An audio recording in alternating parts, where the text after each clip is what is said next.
Like I said, I think the major thing is men and women both can be immature and need to be like some people. Like I said, many men need mamas, but you don't want to be mothering them. Like I said, even like I can tell my wife, I love you. You always be a mother, but don't mother the kids.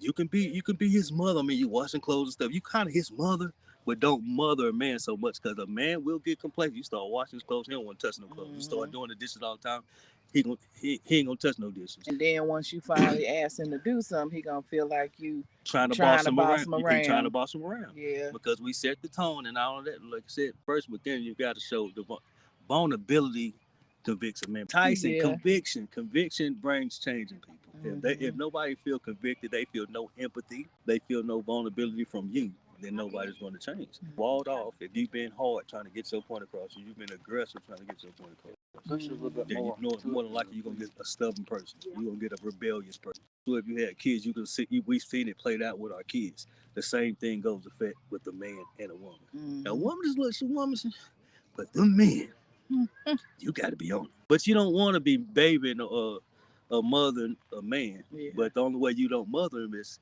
convict him in his heart. Don't try to control him. Convict him in his heart with vulnerability and be more vulnerable with him. Yeah. It's the only way you're going to get a man to change his ways is to be more vulnerable with him. If you know he's somebody that you can be vulnerable with, you know he'll simp for tears or something, or you might do some puppy eyes. I mean, something. But men respond to vulnerability. Men respond to things when women show that she needs him. If you show that you don't need him, everything he say don't affect him, you're not being vulnerable with him, then more than likely you're gonna push him away. Like, man, can't say nothing to her. She all want me. She ain't nothing not to do to her.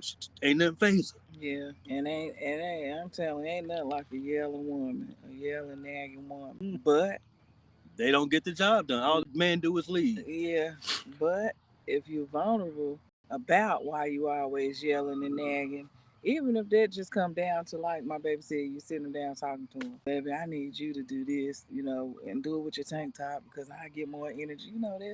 That's a perfect example, and that's being vulnerable. Yeah. You telling, you digging deeper. You not just saying, I need you to go wash the dishes sometimes. I need you to do this. I need you to come in here.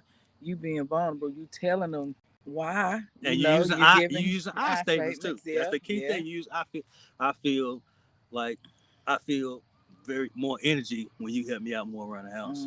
I feel like I can do more when we lay in the bed when you help me out around the house. I get turned on when you got on that tank top when you washing them dishes. When you washing dishes, something about them washing dishes, boy, you just like turn me on. When you in there when you make dinner, you go get groceries, and I ain't got to tell you what to get. That turns me on, baby. Cause ain't nothing like you trying to force somebody to do something. You can't force people to change. You can't force people to do something they don't want to do, but you can convict people. And on the other end, man, it wouldn't hurt for you to be like, well, oh, I didn't think about that. I understand that you may be really tired. Yeah. I just thought you didn't want to give me none or something, Yeah. Yeah, and that's both so parties that'll being be empathizing while she being vulnerable. Bridging the gap, a connection. Vulnerability is about willingly and openly sharing your true self, including emotions, weaknesses, and fears, with another person. It involves taking a risk to be exposed to potential hurt or a rejection, which can lead to deeper understanding, empathy, and intimacy. Be sure to catch the rest of this episode following this video. Let's continue to build.